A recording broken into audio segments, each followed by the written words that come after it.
Welcome to Slow News Day Live. My name is Steve Boykin. I'm here in lockdown Boulder Creek, California. I am very stoked tonight. This is going to be fucking just wild. Friend of the Free Assange Vigil, first time on Slow News Day. Very happy to have her on. Ladies and gentlemen, please welcome Elizabeth Mueller. How are you tonight? How's it going? Are we ready to do this, man? There you go. I hope so. I think we may have figured out how to use the stop share button, or at least I did tonight. Hi, everyone. I'm Elizabeth Mueller. I'm a researcher and an activist, and I'm here to talk about Stop TPP. Well, the Stop TPP call team that I ran. Where would you like to begin, Steve? This is your show. Let's kind of let's set this up a little bit, and then we'll roll the video. Okay. If you guys remember, the Trans-Pacific Partnership was one really shitty trade deal in a mess of really shitty trade deals.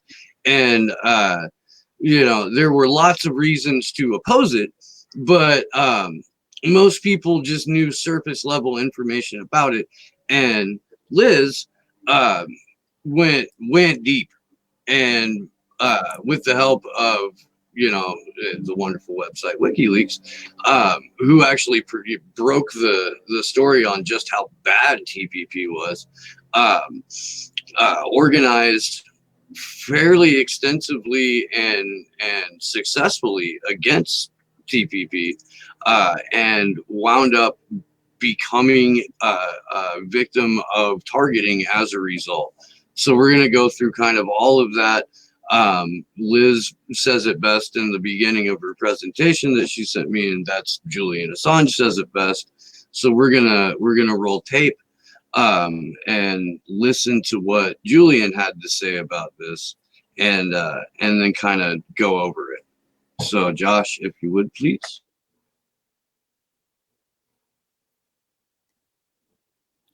Here on Democracy Now!, democracynow.org, The War and Peace Report. I'm Amy Goodman. But there's a stay with the United States for a moment, with the TPP, the Trans-Pacific Partnership, which certainly doesn't only involve the United States. But there's a huge debate within the United States about it right now. And I dare say Can I talk some of that debate is as a result of what WikiLeaks revealed. For some people, this treaty that will determine 40% of the global economy, the only thing that we have seen about it comes from WikiLeaks. Explain what the TPP is and the information that you got, that you put out about this top secret agreement. Well, the TPP is an international treaty that has 29 different chapters. We have released 4 of them. And we're trying to get the remainder. It's for the information that has been released through the chapters that we got hold of, and through some congressmen who have seen the contents of some of the others, but they are not allowed to write it down. They can go into a room and look at it. They can go into a room. It's not formally classified, but it's been treated as if it was classified in terms of how the information is being managed. They go into a room. If they try and take notes, the notes have to be handed over to the government for safekeeping. And of course, congressmen under those situations won't take notes. So it is very well guarded from the press and the majority of people, and even from congressmen. But 600 US companies are part of the process and have been given access to various parts of the TPP. Okay.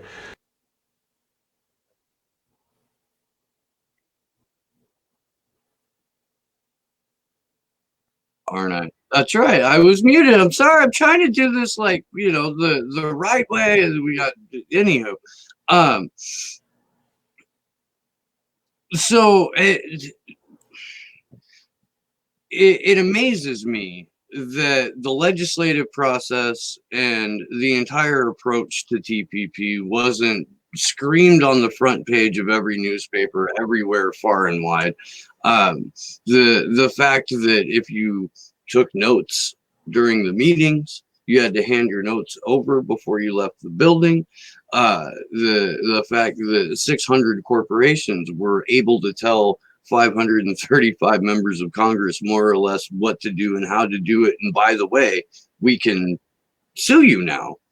It is just mind blowing. So we can either finish playing the clip, or you can jump in with your thoughts on that bit. It's up to you. Well, I could start my slideshow. I could tell you a little bit about how I began. I mean, when I first started. Yeah.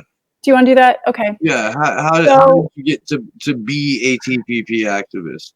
Okay. Well, I was originally actually, God, I have to go way back. I was an anti-nuclear activist. And somehow people found me online, and I ended up getting hired for a whistleblower. And I ran their social media page, this person named Arnie Gunderson, who was going up against like Southern California Electric, for instance, for having horrible nuclear power plant violations. And he was a former vice president within the nuclear industry. But anyway. Then I guess the Occupy movement kind of overlapped with that, and I was just a student of that, but I really didn't know very much about like how to have, I mean, I was just learning about social media actually at that point. So, I mean, I had to learn how to make memes and how to even just use Twitter and just very basic things. And I had followed the Aaron Swartz story, which I guess I'll talk about more with the slides, but I was just basically horrified that we had defeated the Stop Online Piracy Act. Like all the anonymous groups and the Occupy Wall Street groups got together for the largest online protest in history. That was a beautiful thing. And so if you're watching and you don't remember that, and we'll reiterate this throughout, go watch the internet's own boy. It's on the Don't Extradite Assange campaign's WikiLeaks lockdown playlist, along with a ton of other great documentaries. And don't watch it while you're cutting onions, because you're gonna weep. Yeah. So I loved Aaron Swartz, and just as an activist, he was really inspirational, and I just loved his entire approach of going around and enlisting major other groups to defeat this legislation. I mean, Congress really had already made up their mind that they were going to pass this Stop Online Piracy Act, and what that was going to do is criminalize. It was basically going to criminalize people sharing copyrighted content. As it stands now, if you share something that's copyrighted, it is a civil offense. So someone can come and sue you, or maybe now all of these platforms are learning how to like take your money or kick you off their platforms. But what they wanted to do with the Stop Online Piracy Act was to make this a criminal offense and to give people jail sentences. And basically they're going to take away all of our content that we share on social media. It was going to get so bad that, if you hadn't even copyrighted your own content, somebody else could copyright it and then throw you in jail for sharing your own information. I mean, it was just amazing how far-reaching this proposed law was. And so I'm trying to remember without my notes in front of me, but Aaron Swartz had been sort of this tech genius child. Yeah. And he was part of a group. And what did he start? He started... what is it? Like sort of the beginning of, what was it? He was part and parcel of he got in on Reddit pretty early. Reddit. Yeah, Reddit. Yeah. But he had like his own, he got involved with his own website, and I think he sold it off and made money. And he was just one of those young genius kids that got into technology at the right time. And he had made a lot of contacts. And so when it came time to mobilize a protest, he went back to Reddit. I think he got Wikipedia involved. He had some major players, but yeah, Google involved. You never see that today. And so they posted banners advertising this huge online protest, and they were going to do like a big blackout. Mhm. And Day without internet, yeah. yeah, they took down the internet, and it worked.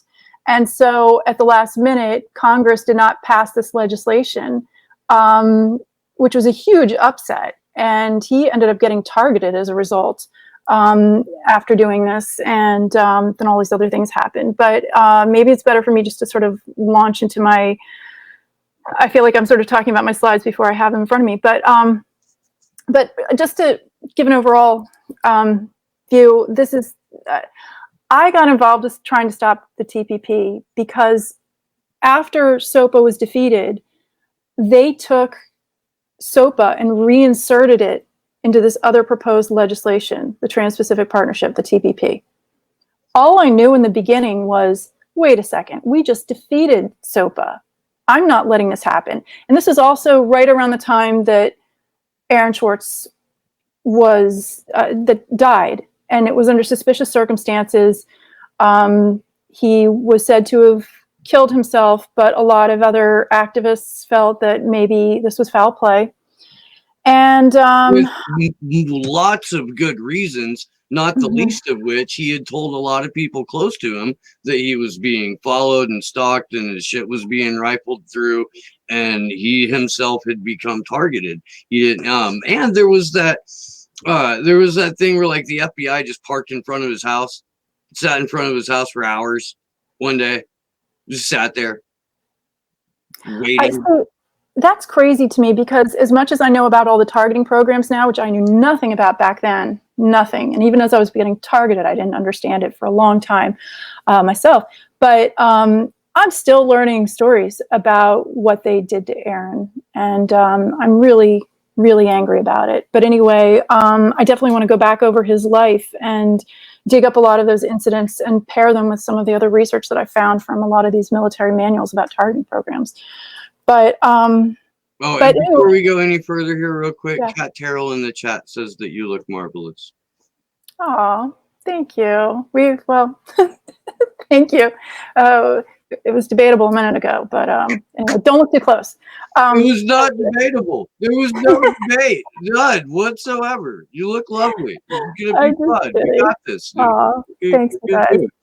Thank you. This is so hard for me. You know, I'm trying so hard because, you know, I've been in this, I don't know what to say, like a vacuum practically with TPP for almost, 6-7 years. And I reported on it morning, noon, and night intensely for 5 years. And so when you get so close to a subject, after a while, you're just hanging out with people that understand it like the back of their hand, and you just speak in shorthand about it. And you forget that other people, it's like having your own private language, and you just sort of forget that other people have no idea what you're talking about, because you're like, God damn it, the ISDS, and you just speak in shorthand. So it's been a real struggle for me. You'd think that this would be like the easiest presentation in the world for me to do, because it's like, come on, Liz, this is your subject, step up.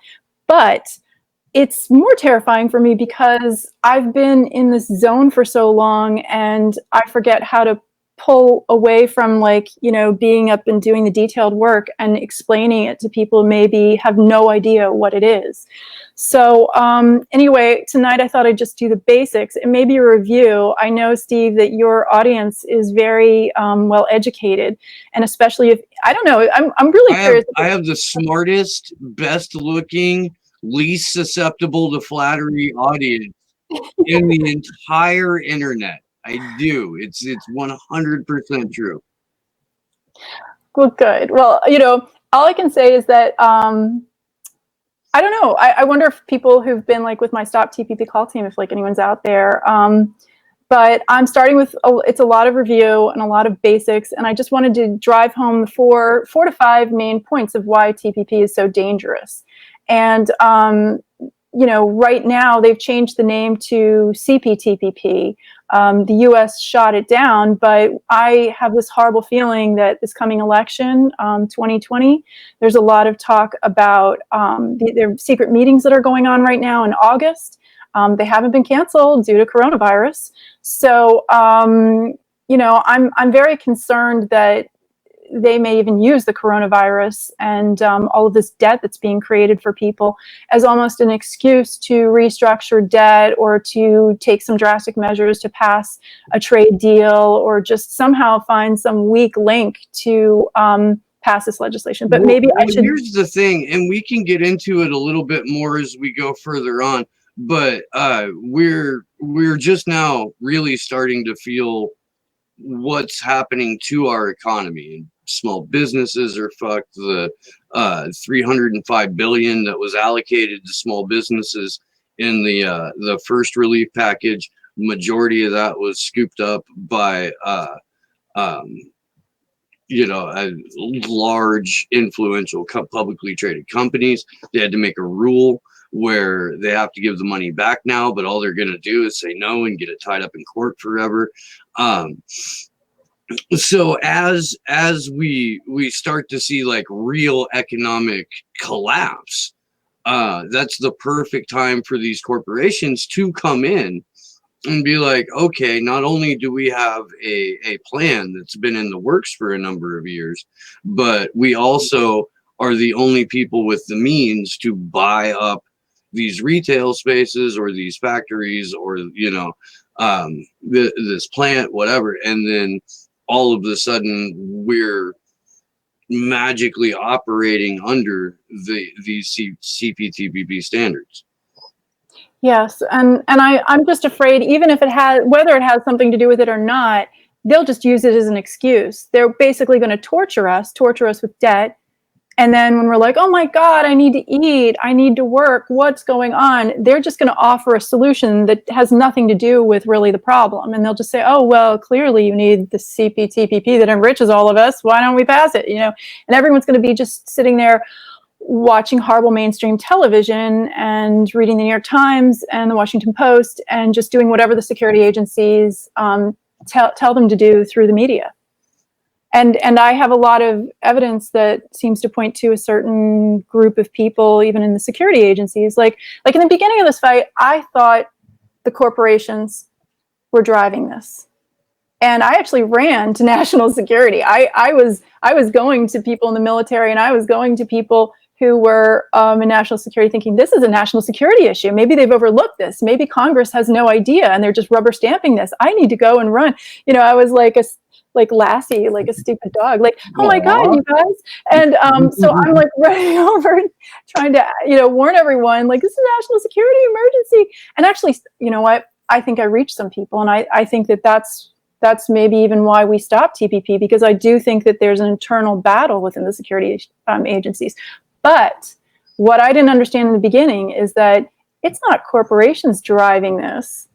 It's people who are in security agencies, and they're enriching the corporations and kind of driving this. So that was a game changer for me, at least, to look at it through that lens. But maybe I should just, I don't know, maybe I should go through the slideshow. I'm trying to think if there's anything else I wanted to say, like, before I start. Just basically that in the beginning, I had no idea what I was getting into. Nothing at all. I was a girl just sitting around eating chocolate in my underwear, like watching, Occupy Wall Street and being like, hey, how do I create memes or, whatever. And the audience is going to be stuck on that visual for the rest of the show. Sorry. Sorry. I'm just like making fun of myself because I really felt like I was clueless. So, anyway, so I just was basically, I remember being excited because I got 50 people to join my event. I used a Facebook event like you would use to invite someone to your birthday party. Mm-hmm. And I was so flattered because I was like, wow, my friends are reading my invitation. That's so nice. And then I was communicating with other activists, and I decided to stay up late at night and to go around to all the mainstream pages and drop little links to my event. And back then, you could create memes that were as large as the articles. So, like, you could go to CNN, there'd be an article that would be like, say, this big, and then I create a meme, like a cat meme or something, and it's about the same size, and I drop it in the comment section. And, you know, I would start out talking about whatever they were talking about. Hey, global warming is really bad, you guys, but guess what? They're about to destroy our sovereignty. Please stop TPP. And then I'd direct them to my page. And I'd get like somewhere between 10 to 50 people a night joining me. And I went to all the Oath Keepers, and I went to, I started tagging the military and tagging the Anon groups. And I really wanted everybody to know that it was like a nonpartisan, bipartisan issue. I don't know what to describe it, because I say bipartisan because I want people to understand this is not Democrat versus Republican, you know, issue. But it's also nonpartisan because it's libertarian, independent, and also we were working with international activists, and I was using like Google Translate. Tools to communicate with activists that where, you know, we couldn't speak the same language, but we would translate, and I would talk to them, and I'd be like, you know, what are you doing in your country? You know, I'd go to their pages, and we would communicate at night. And so I build my group as like an all-night slumber party. Like that was, you know, everyone played their role in the Stop TPP movement. And sometimes when you're dealing with really either very intense or boring issues, at least for me, I have to keep it light and funny and entertaining, and just to keep going. And we already had people that were very serious. We had people who were lawyers who, you know, explained the legalese issues. And we had people who were, you know, the unions were involved. All these different groups were involved, and they played a very important role. But I sort of saw myself as a liaison between all the different groups, and then I'd add like an extra layer of humor and irreverence and kind of, I don't know, late night, almost, I don't want to say pranks, but just like, you know, running around and doing unusual activities to get people involved and keep people entertained. Anyway, maybe I should start my slideshow. I don't know. I'm just, do you have any questions? I don't know if again, I feel like I'm so close to the topic that it's very hard for me to pull away. Right. No, dude, you're talk about it. You're doing fine. You're doing okay. Yeah. Yeah, let's go ahead and run through some of this, and we can, you know, find pause points along the way. Yeah, we'll see if I learned how to do screen share in the last week. It'll be really exciting. Okay, here we go. All right, yeah, do it, please. Thanks. Okay. Okay, here we go. Open chat. No, that's not it. What the hell? It's while you're doing that, there's a handful of current articles that are up about the movement that's being, you know, the momentum that CPTPP is getting overseas, and there's a lot of push for Southeast Asian countries to like get in on the ground floor, as it were. Oh, and there we go. Rad. So go ahead. Oh, you got it? Okay. So this is a review. I wasn't able to really watch the Julian Assange clip at the same time as talking to you, but just a general definition. What is TPP? It's the Trans-Pacific Partnership. It's 600 plus corporations secretly lobbied Congress to create a set of special rights and privileges for transnational companies at the expense of all workers in participating nations. TPP document has less to do with actual trade than it does with restructuring national debt to favor transnational corporations, ensuring their monopoly profits, inhibiting local human rights laws, and essentially dissolving the sovereignty of nations. And we're going to get into the ways that they actually go about doing this. But, you know, if you have a friend and they're like, what the hell is the TPP? Basically just say, it was essentially 600 plus corporations, and I would say over time, people in security agencies pushing for this trade deal that has virtually nothing to do with trade. I mean, you can trade between countries without trade deals. A lot of people think you need to have a trade deal to trade, but what this deal does is basically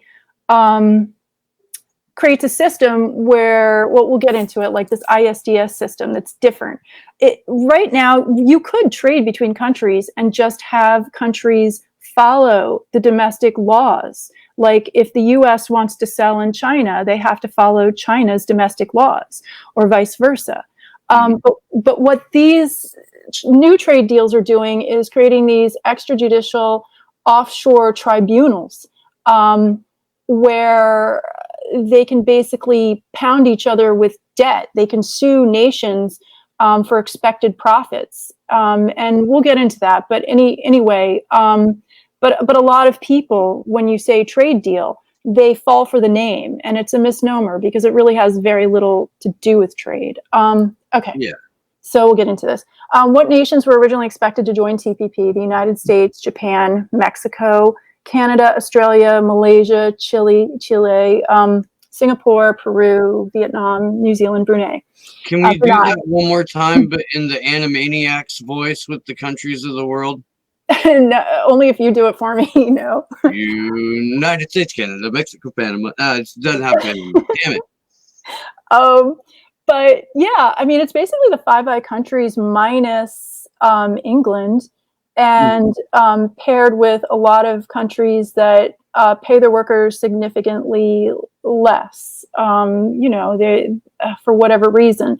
And so you're pairing some of the richest countries with some of the poorer countries, and instead of blending rules like Obama was trying to sell it to the mainstream and trying to elevate the standards for workers, it was actually going to go in the other direction. They're trying to bring the standards where there's a healthy, or not even a healthy middle class, but like a dying middle class in some of these countries, and they're trying to just make the conditions worse and worse and worse. Because I mean, in some of these countries, like Brunei stones women and gay people to death. I mean, right. There's serious human rights issues in some of these countries, and it has nothing to do with the people there. We are in solidarity with the workers in all of these countries. It's not what they try to do today, especially when we talk about the trade deals, is they frame it in the mainstream media that, oh, you're xenophobic and you're protectionist and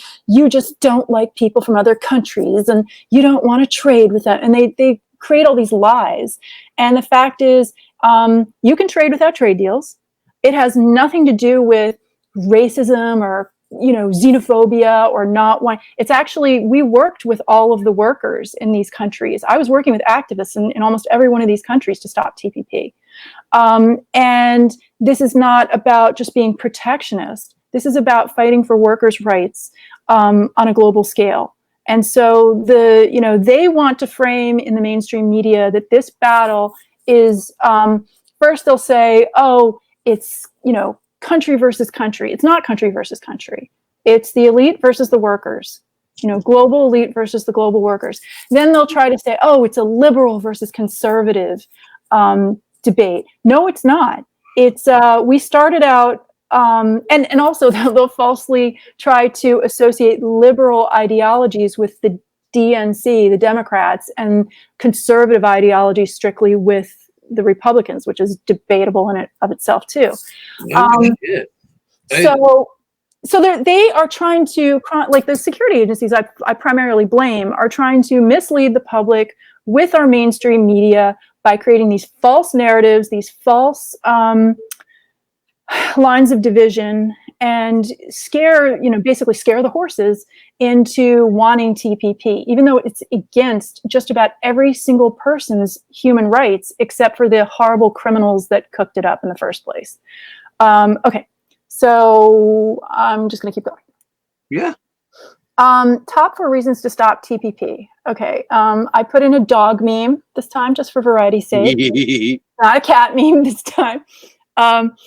And the problem is, whenever I look at this, I always want to tell like the little sub story about how Stop TPP activists were later like being called Russian spies, and that they even like vilified puppy memers and tried to make associations. And I took that really personally, you guys.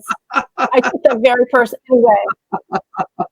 Okay, because this was like one of my main memes, and I was like, you idiots, I'm not just a puppy memer, I'm a cat memer too. Anyway, so all right, moving right along. Stop TPP is now called CPTPP, the Comprehensive and Progressive Agreement for Trans-Pacific Partnership. What they try to do is basically create the most boring, annoying, long-winded general titles for things so that people will fall asleep and be like, oh my God, that I don't even want to go near that. That just looks like a pile of garbage. Leave me alone with that. So anyway, the difference primarily between TPP and CPTPP is just that the US pretty much stepped out and they had to kind of rewrite some of the documents. But I suspect, I haven't gone through the CPTPP as much as I should have, but I'm sure it's just about the same. It just has, it's minus the US, which they're trying to rope in still. Okay. Number one, here's the first reason you should hate TPP. Everyone, every single person on the planet, doesn't matter what your ideology is, unless you're one of the criminals that's going to get rich quick off of the scheme, you should hate this deal. Number one, TPP sets up ISDS tribunals. That's what I was talking about before, investor state dispute settlement. These are tribunals, and they're like private offshore courts, and they're run by the private investors. These people are unelected individuals. And basically what they can do is the best way to maybe explain this is like an example. Actually, but that's in my slide, so I'm going to wait till I get to it. But anyway, average citizens are removed from having a say in these tribunals. That is, we are removed from any democratic process that our country was founded upon. No juries are involved in these like sort of fake courts. No average citizen can really participate or appeal these decisions. Tribunals can basically extort countries into changing sovereign, and that would be in our country, U.S. Supreme Court laws, or they can pound us with increasing national debt or trade deficit that is passed on to the citizens in the form of taxes and extreme austerity.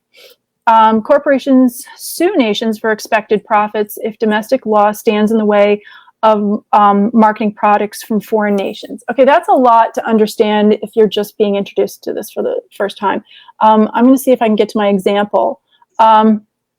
Why is ISDS dangerous? Corporations can use the threat of extreme debt to overturn laws in nations, often harming, again, human rights laws, workers' rights, and environmental laws. Okay. And let's kind of go through an example. Let's pause there for a minute, because it's not widely understood just how nefarious these trade deals are, and what the effects are, not just to the American labor force, but to just how far the exploitation of laborers in countries that already have looser laws than we do are. This is one of those things that just exponentially increases the suffering all around. Yeah, I mean, I think the best way to do that is complicated to explain, but the best way to do that is just to walk through a couple of examples, and then people start to get like a feel for what they can do with these fake courts. So if you see on the screen, I don't know, is my screen still up? Can you still see it? Yeah. Okay, here's an example.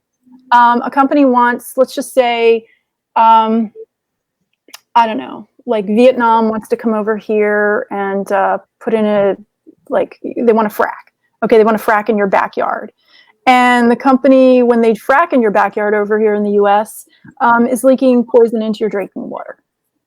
The local community is like up in arms. They're like, no way, you can't do that. We have domestic laws that protect us from that. We're not going to let a foreign company come in on our soil and poison us. Okay.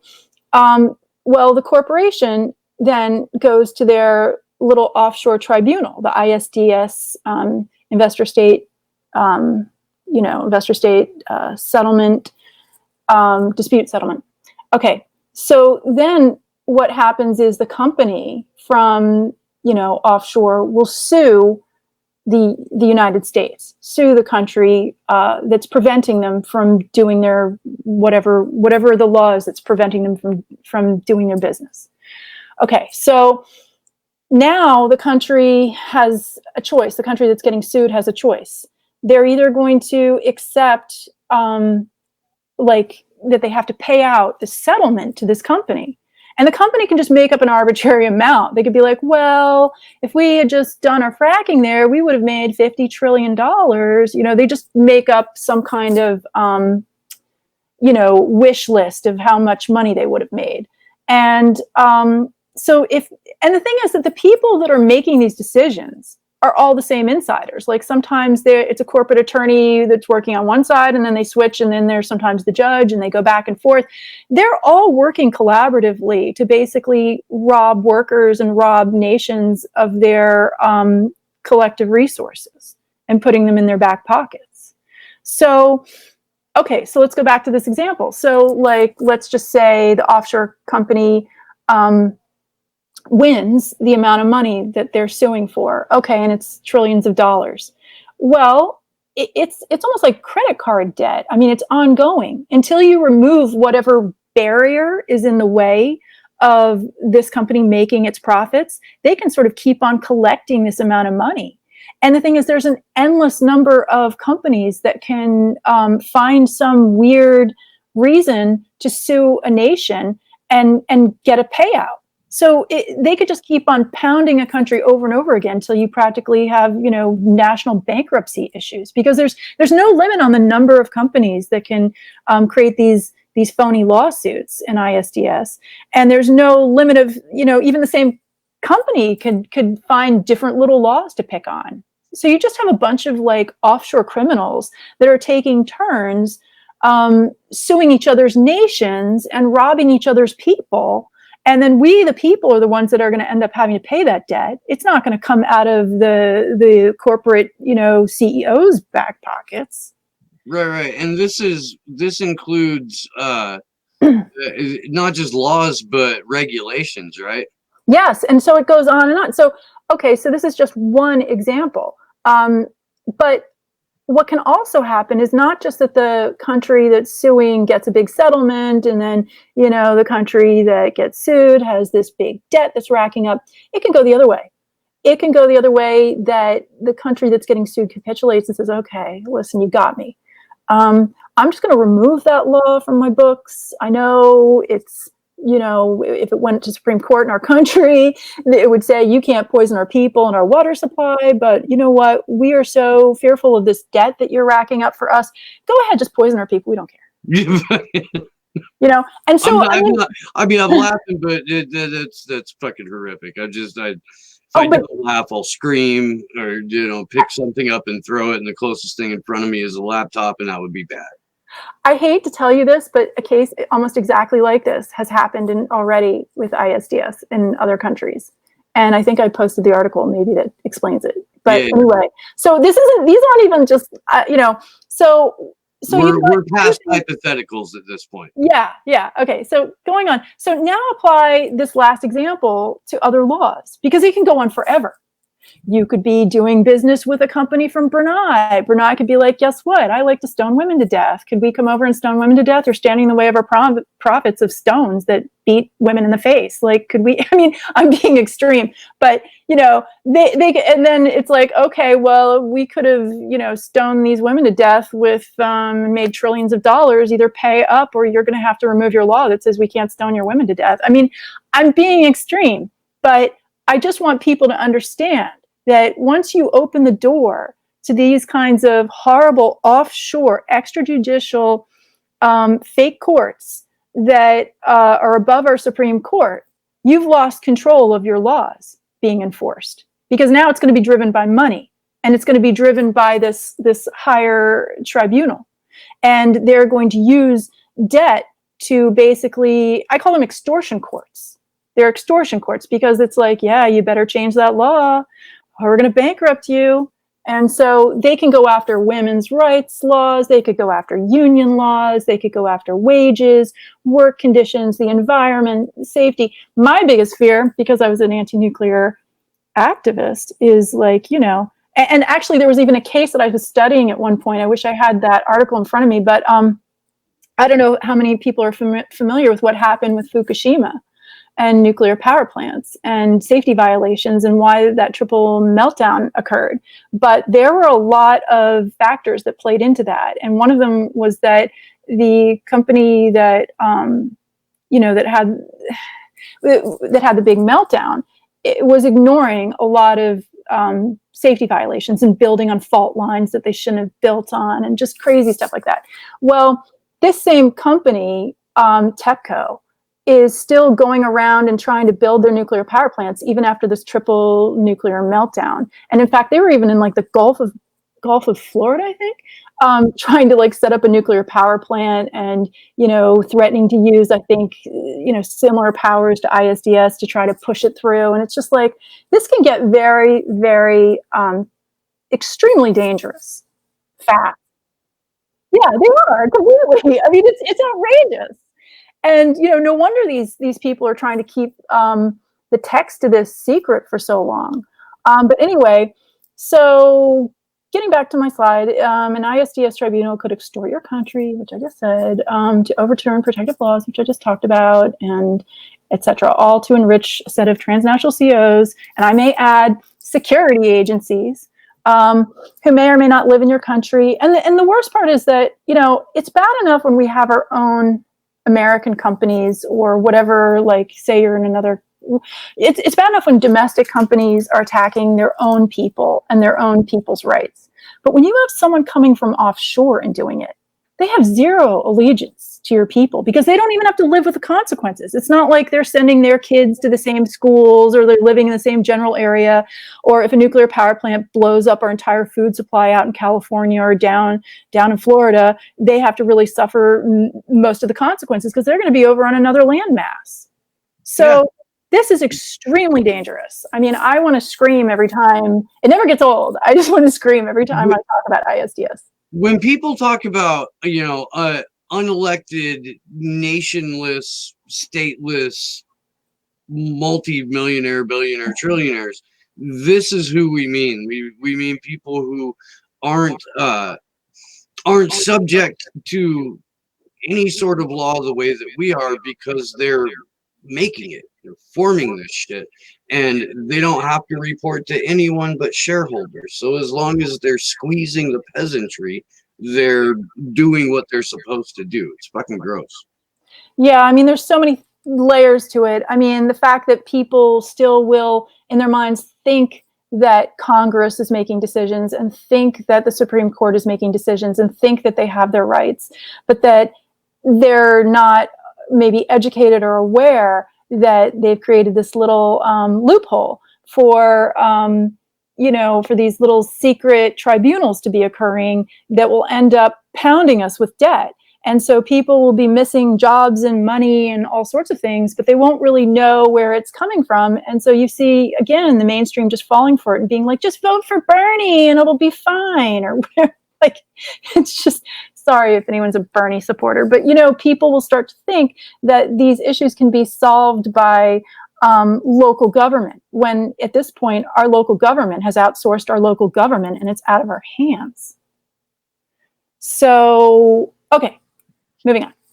So addressing the TPP insider phony talking points, because they're all over the place. Back then, Obama kept saying, we have to join the TPP to, I can't do his voice, but anyway, we must rewrite the rules before China does.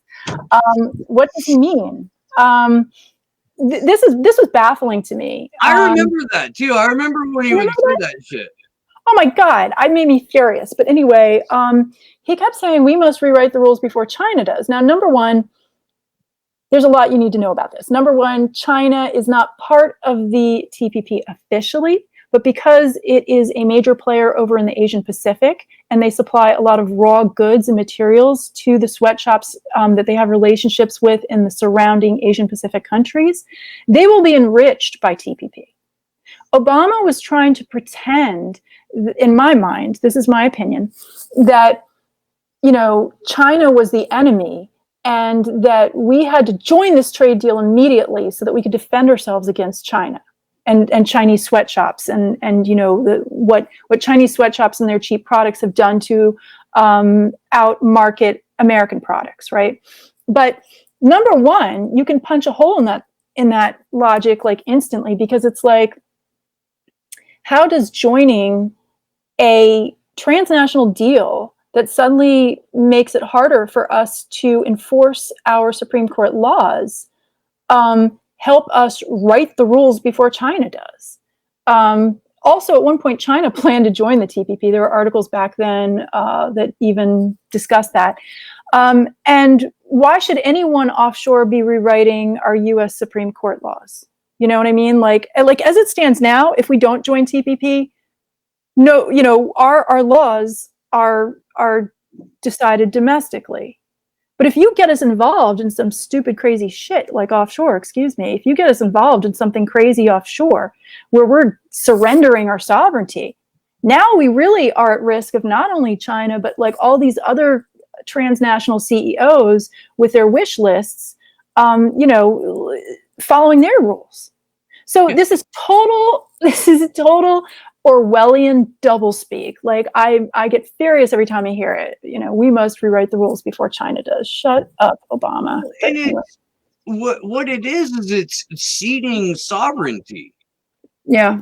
Like just straight up. Like, no, the US as a nation doesn't need to fucking operate the way it did. We'll just let 600 companies do it for us. Yeah, or just, that everything's going to be determined by money and terrorizing nations with money. Like, you either do what we say or we'll put you in debt. It's debt slavery. And one of the biggest memes that I did was no taxation without representation. Because even though it's not maybe a perfect, what do you call it, like comparison, it still is sort of in a sense that they want to, be able to financially benefit with this ISDS tribunal, and we'll be essentially taxed with this supreme debt, from these ISDS tribunals. But we have no representation. We have no representation in ISDS as we the people. So, and to be fair, we don't really have representation here. No, I respect, but that's due to corruption. They're literally taking apart the structure of our country. It's like we have a U.S. Constitution, but how many times is it, violated or not honored? But if we just take away the structure and say, oh, by the way, not only do we just have corruption, we're doing away with even like the hope of having, some kind of structure. Well, I mean, what's insane is that this was a process. There was an erosion of rights that started taking place ever, but severely with the Patriot Act. And we basically gave up the Fourth Amendment. We basically gave up parts of the Fifth Amendment. We gave up certain parts of the Second Amendment. We have certain parts of the 10th Amendment. And now we're here at this point to where it really, unless we can mobilize against it, shut shit down, a trade deal of this nature is inevitable as long as neoliberalism is the ruling ideology globally and among the Five Eyes countries.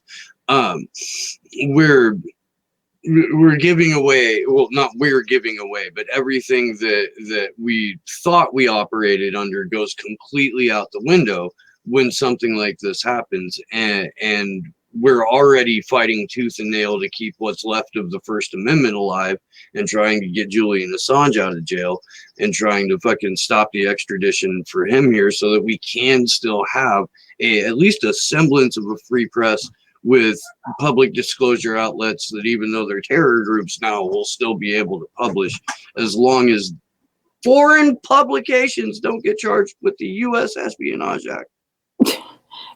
I know. I mean, it goes on forever, the amount of corruption. So I could say a million things about that, but I just go back to the fact that, we still have pockets where, even if it's just small local courts or places where we can appeal, or, a few judges that aren't corrupt or whatever, like we have a certain percentage of say with juries and so forth in shaping our laws and enforcing our laws. It's dying, it's being eroded, and it's a bad time. But we haven't just surrendered. And what I see these trade deals as is a complete surrender. There's no more pretense. It's just, you know what? Those rich guys off in the ocean are gonna, just pound us with debt. We're just gonna sit there. So it doesn't mean that if we defeat these trade deals that our work is done by any means. But I do think that because these trade deals encompass just, it's like threatening our entire U.S. Constitution. We can't just have them rip it up. So we've got to first preserve our right to have a certain structure, and then we've got to work to make that structure actually perform. So, okay, I'm going to keep going. I agree with that. I do. Yes, thank you. So excellent articles to read about ISDS. Some people, give BuzzFeed a hard time. They got into some trouble later. I don't know what happened. But anyway. Yeah. Chris Hamby wrote an amazing article, like our series of articles, 4-part series about ISDS and TPP. I really recommend everyone run to their computer after this and read them. Okay, so just remember, put in BuzzFeed, ISDS, TPP, and that should pop up. Okay, here's the leaked ISDS chapter from WikiLeaks, and I have a lot of funny stories about this, but some of them I've told already, so I don't even know if I should go there. But the TPP, here you can see it again in the description. The TPP has developed in secret and unaccountable can't read that because my eyes are bad, supernatural court for multinationals to sue states. Basically just reiterates exactly what we were talking about. Okay, so the beauty of WikiLeaks. WikiLeaks is really the center of the story. They are really the heroes in the story. And why is that? Okay, so I promised myself that I was going to try not to talk about too many things all over the place, but it's hard because everything overlaps. So I feel like I do have to say this. In the beginning of this fight, they tried to keep this deal secret. And they, like you said, had, the document guarded by people in some kind of basement with armed guards, and they did a media blackout. And what happened was, as I understand it from other activists, the unions were invited to the table to sell out their own people. Yeah. And the unions turned around, and when they got to the TPP insider table, they were like, all right, we're dirty, but we're not that dirty. What the hell is this? And they came out of these meetings and they tried to warn the public. But the problem is that they were sort of gagged. If they had told people what was actually in the document, they would have gone to prison, as I understand it. So they would say very general things. And I think it was maybe the communications Communications Workers of America. I forget the one, but anyway, there were a couple prominent unions that came out and they said things like, this deal is going to be a punch in the face of the American worker, and they were really angry. And then maybe off to the side, there were whispers about what was in this trade deal. And so what happened was, I even found out the hard way in the beginning because I was looking for articles, and I'm like, come on, I've got to find something. And I would go sometimes for weeks or months in the beginning, and I'd find one article or 2 articles. And we had a motto be the media, and we had to actually start a whole letter to the editor campaign to just get people to talk about this issue. And WikiLeaks would receive these leaked sections of the secret document and publish them. And what this did is took, all the speculation and fear and gave us the proof. It gave us the proof to mobilize and to teach other people that, they're really planning to do this. We need you to step up and help us stop this trade deal. And so without WikiLeaks, I don't know if we would have stopped TPP. WikiLeaks is always saving the day in this department, always providing the proof that's needed, so that activists are not perceived, or anyone, who's trying to prove maybe a case is not perceived as a conspiracy, in quote, conspiracy theorist. Right. We have now, fact on our side. And in fact, it's, okay, so the funny story about this, which I told in my video about targeting, is that, they hadn't released this yet. The ISDS investor state chapter, and okay. I was calling the New York Times, and I was harassing a particular writer there named Jonathan Weissman, and I couldn't get patched through to him. So I got to another department, I think the mailroom, and I said, oh yeah, I was just talking to him. Can you I got disconnected. Can you reconnect me? And so they patched me through to him. And he answered his phone, and I couldn't believe it. And so I was like in my kitchen, just like yelling at him, like, Jonathan Weissman, what is this? Why aren't you talking about ISDS? I'm reading your articles about this TPP, and you don't seem to be addressing the most, important issue. And this is going to destroy our country. And there's never an appropriate time for ISDS. And, so I was just reading the Riot Act, and he listened to me. And to his credit, we talked for a while. And he even friended me on Facebook, and he put up with my trolling because I would go over to his page and be like, all right, today, I want you to write an article today. I want you to write an article about ISDS and put it on the front page of the New York Times. So I was just kind of being a little, a troll. And something happened where I finally went, I went over to his page one day, and I couldn't believe it. Somebody had actually, I'm forgetting the most important part. I went back to my group of 15,000 people, and I was telling them, I'm like, Jonathan Weissman told me on the phone that he's not going to put, anything about the ISDS chapter until he gets the proof. He keeps saying that, these negotiations are ongoing and we don't have the text and we don't have the proof. And so if he doesn't have the proof, he's not going to write an article. But he says if he has the proof, he'll write the article. And so I was saying that to people. And then lo and behold, somebody leaked the chapter. So he wrote the article. It wasn't the best quality article. Jonathan probably could have done better. But shockingly, this got released, and it got out to the public. Thank you, whistleblower. Thank you, WikiLeaks. Thank you, Julian Assange. Thank you, everyone who was involved in that. Okay, moving on. Somewhere along the line, it's funny because I didn't realize that more and more people were not just joining the event, but that, I was starting to get news coverage. And I don't even know how I found out. I think I just Googled my name once, and I started realizing that people were writing articles with my name in it. And I was really flattered. And I was like, oh, that's interesting. And then this Huffington Post writer contacted me, and his name is Jacob. I have never actually physically talked to him over the phone. We just communicated through messaging. And he ended up writing up about my team, my Stop TPP Call team. And he even ended up publishing actually a whole rant that I sent to him about TPP. I couldn't believe it, which was amazing. And so he really put us, I think, out there. I mean, I started having people who were from Congress even joining my TPP call team, and the Green Party from Japan joined my Stop TPP call team, and and I really owe Jacob a lot. I really would love Jacob to come on a show with me and talk to me about his experience with getting involved, but he's shyer than I am.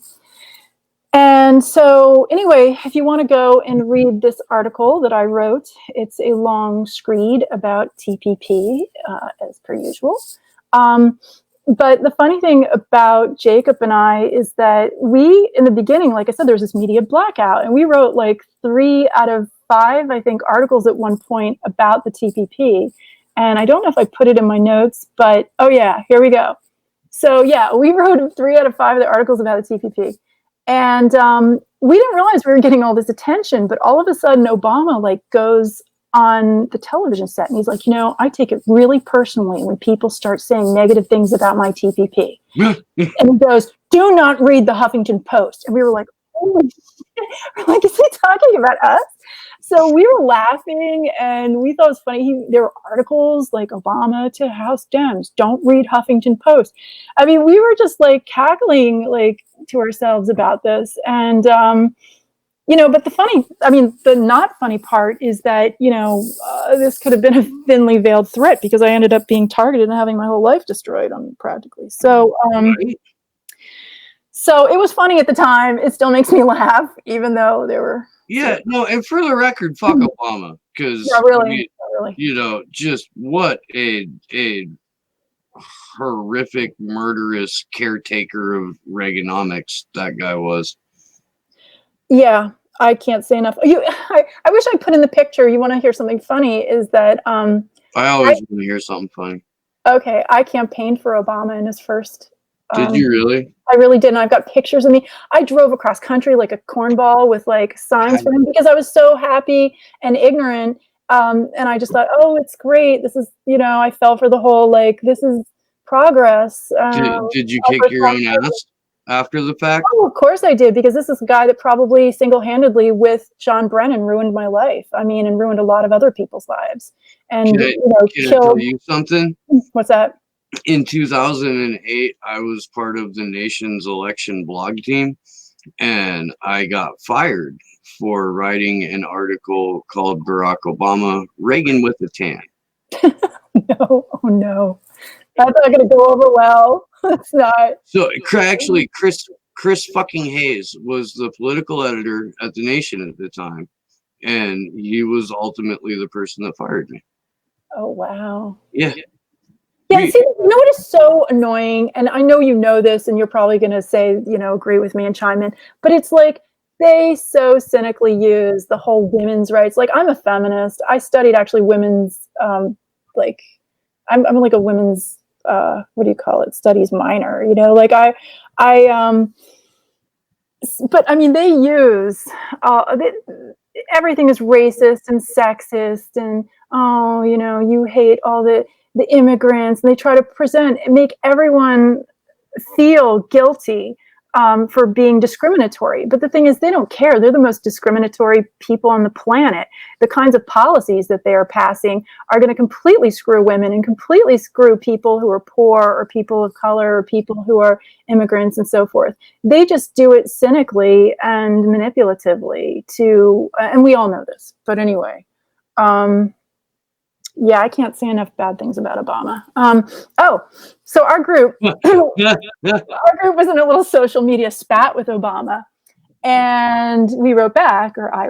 Let's see, Obama's taking it personally that we are organizing against his precious TPP. Maybe his 2007 self should have a talk with his 2015 self. Don't miss this video. Okay, you have to play this, Steve. You have to play this. I dug up a video, or maybe someone sent it to me. I don't even remember. But I think it's before he got elected, or maybe it's like in his first term. But he's like speaking badly about trade deals. Yeah. When Josh had to step away for a moment, when he comes back, we're gonna cue that up. And basically, what we're gonna do is we're just kind of like pick a point, play a little bit, pick a point, play a little bit, because it's 12 minutes long. And it's just a mashup of Barack Obama shitting all over trade deals that he would immediately turn around and just like take it all the way down his throat in just the span of a few years. So, and it's candidate Obama. This is important to remember, because candidate Obama was the scrappy, community organizing, progressive, that's what the marketing said. That was the brand behind it. And then you flash forward to him getting elected and his entire cabinet being dictated to him by fucking Citigroup. Oh yeah. And we see the result of that right here. So, Josh, if you can cue up the video of candidate Obama. And yeah, just, kind of like pick a random, you start at the beginning, but then it's kind of long. Yeah, I don't know. It is. So it may not speak to other people or just learning about the trade deals. Just pick a couple of points after like the first 15-20 seconds. Do I have to get rid of my screen share? Can you do it? I would immediately call the president of Mexico, the president of Canada, to try to amend NAFTA, because I think that we can get labor agreements in that agreement right now. And it should reflect the basic principle that our trade agreements should not just be good for Wall Street, it should also be good for Main Street. And the problem that we've had is that we've had corporate lobbyists oftentimes involved in negotiating these trade agreements. Are we done? Okay, so let's remember that Keith Olbermann was once allowed to moderate a debate, and his just massive decline into Russian scum You know, like, oh, dude, that fucking guy. The cheese slid all the way off that cracker. It did. Um, yeah, you can fuck around and find another point to play it at, Josh. And we can just go through how silly this is.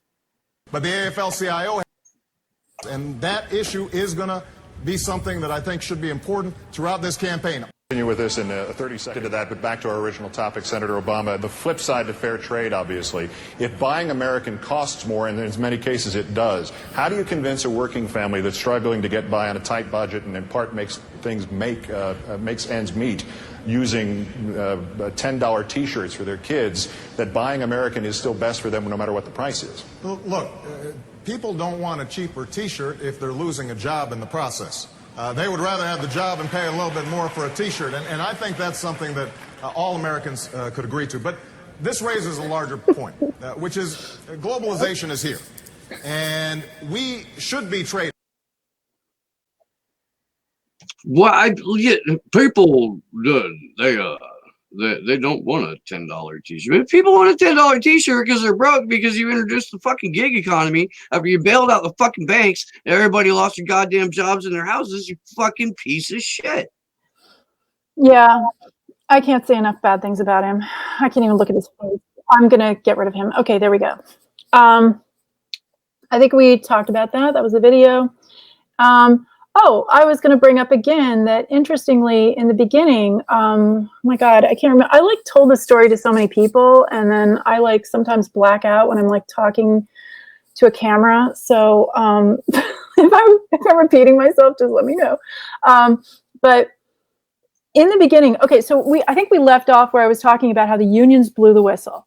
And what happened was in the beginning, I think that looking back on it, the security agencies, which are full of these sort of Ivy League, lofty, arrogant, obnoxious, mostly guys, some women, they thought that they were going to be able to pass TPP by packing, like bribing and packing the Republicans in Congress. Okay, so we were originally fighting the Republicans with the TPP battle. Like I'd say the first year or two, all the way up until like the fast track vote, we were like, oh, damn those Republicans, because they were the ones that were being asked to vote for TPP primarily.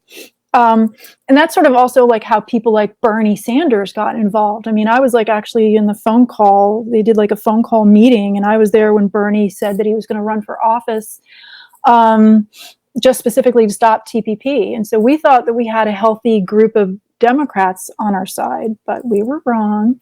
And yeah, we learned a lot over time. So anyway, in the beginning, I think the security agencies were saying, yeah, let's push it through the RNC. But what they weren't counting on were the red states that remembered NAFTA. They weren't counting on the workers in the red states saying, wait a second, my entire town has been decimated by NAFTA, which is, and TPP is going to be 100 times worse than NAFTA. Are you out of your mind? I will vote your ass out of Congress if you even dare think about passing anything like TPP.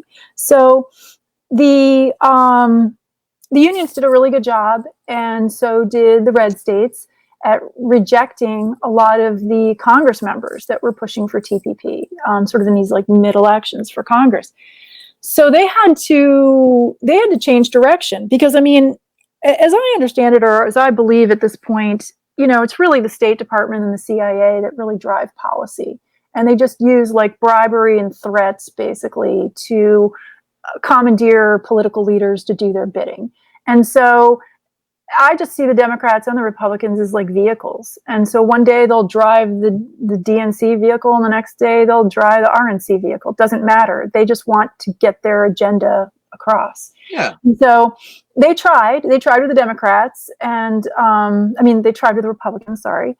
And then they switched gears. They were like, oh, wait a second.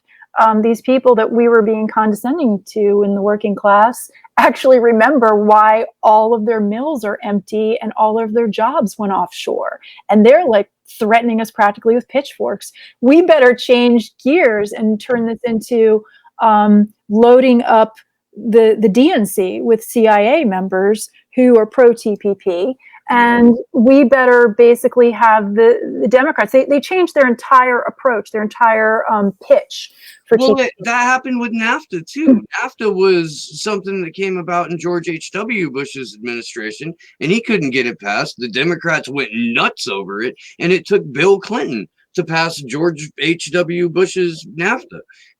And I don't know if you watched or read any the Chris Hedges' America the Farewell Tour, but Hedges talks about my hometown, Anderson, Indiana, where NAFTA happened.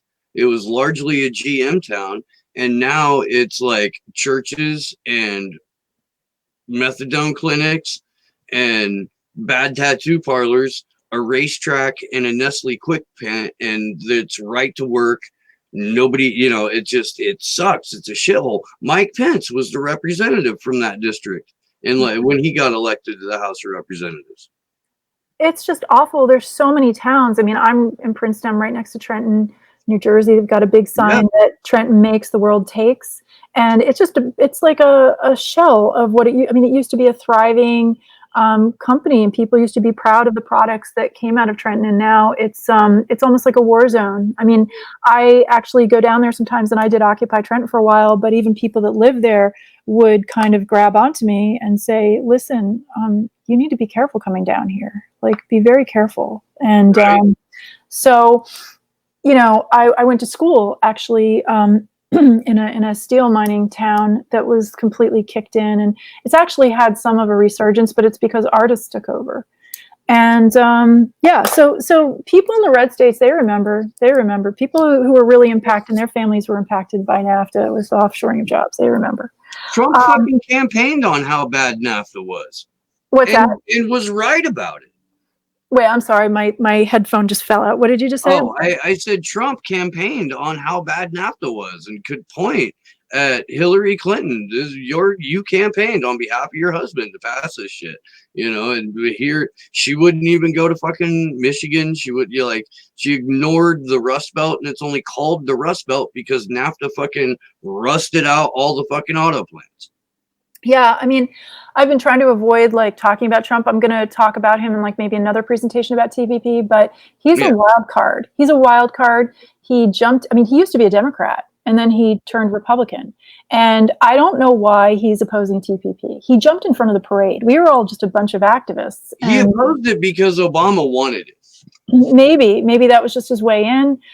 Maybe he has domestic investments that would be harmed if you open it up to an international situation. I mean, I've been joking, or not even joking, but kind of seriously stating that this is a battle between transnational criminals versus transnational mafia versus domestic mafia.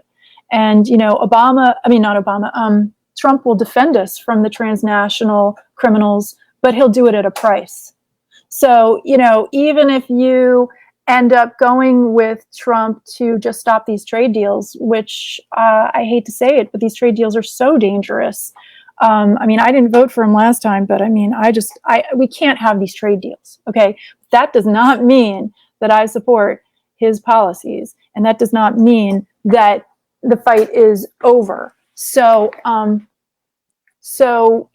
anyway, I'll just avoid talking about him right now and maybe move on through my slides. But Trump, no, I don't. Yeah, it just he's a wild card. We don't know. The activists were just like, "What is he doing? He's bought. He's bought, and when you're the president of the United States, you're the public relations face for our unelected permanent state.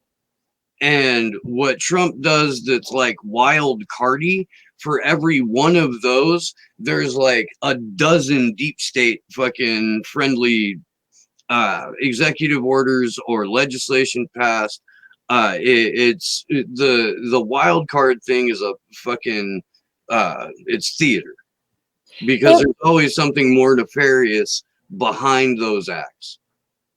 Yeah, it's definitely a volatile subject. And I think at times I mean, I don't think he got, oh God, I don't want to start, if I start talking about this, maybe I'll end up like talking about it all night, but it's just, he did take some risks and he did do some good things.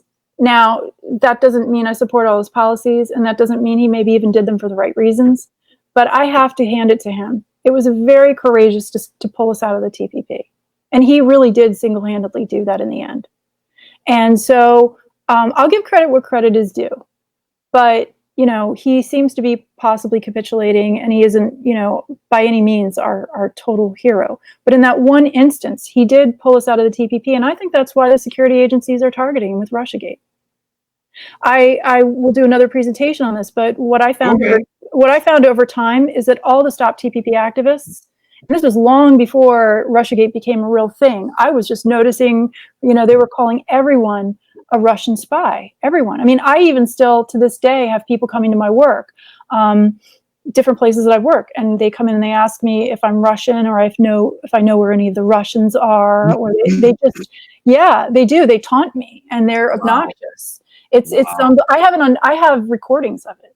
I mean, it's no joke. So they tried to say Bernie was a Russian spy at one point. They tried to call Jill Stein a Russian spy. They tried to call Susan Sarandon, Jeremy Corbyn. Basically, anyone that they paint with the Russian spy paintbrush, quickly go and Google them or whatever, look them up online and see what their feelings are about trade deals. Yep. And if they oppose trade deals, there you go. I mean, shit, dude, I get called a Russian on Facebook or Twitter fucking at least a few times a week. Well, I mean, it may have become really commonplace, but I'm talking like in the first few months, I started really being scared because, I mean, people were, you know, WikiLeaks, you know, we had the situation with Seth Rich dying. We had people missing in WikiLeaks. I mean, I'm not part of WikiLeaks, but I was like following the story. And, there were, you know, they were trying to frame Julian Assange as a Russian spy. At first we were laughing, you know, the Stop TPP activists were like, oh my God, who's going to believe this garbage? But the power of repetition, the power of, you know, seriously, 3 to 4 years of ugly Rachel Maddow and that little shrew-faced Anderson Cooper, just always he's always looking glassy-eyed, like he's going to cry at any moment. I can't stand that man. Anyway, I'm sorry. Can't stand him. Shit. Anyway, they're always sitting there and perpetuating this Russiagate. But anyway, I don't want to get too sidetracked. Maybe I should just keep going. But Trump is both a victimizer and a victim. He was attacked by the security agencies. Oh, and the FISA court was completely illegal. The fucking Steele dossier was just garbage on top of garbage. And look, Chuck Schumer sat there on TV and said, if you mess with the intelligence community, they got 6 ways from Sunday to get you back. We know that when presidents kind of step out of line, they're subject to assassination. I think Trump is much more willing to play ball, and I think that you know, the fact that Elliot Abrams is still has a job in his administration and is still trying to depose Nicolas Maduro in Venezuela, and is running fucking the same like destabilization scheme in Honduras that he did in Guatemala. He's a fucking scumbag. He's a 3D Jeff Dunham puppet filled with pure evil. And Bill Barr, Attorney General. I mean, he's got swamp monsters, and then he's got fucking cherry-cheeked little Zionist fucking whack job Jared Kushner, who's in charge of like everything. I mean, I can't speak to all the different details because, to be honest with you, some of it I haven't even been totally following because it just gets to be all of it is just nauseating. But I will just say that I think at times Trump has stood up against the deep state and he's done some heroic things and he stopped TPP, and I'll give him credit for that.